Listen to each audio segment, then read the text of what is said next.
शिकायतमा तपेत जंब फलचार भक्षरमा उमा शुकंशो कविना शिकायतमा नमामि विघ्ने सर्पाद पंकजमा किहे गणनायक सिद्ध विनायक मंगल दायक मोक्षी प्रदाता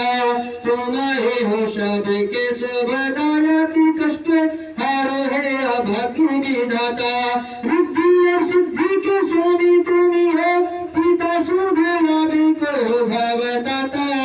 छोड़ी की गोदी में गौर किया तुम्हें आज तुम्हारा भक्ति बुलाता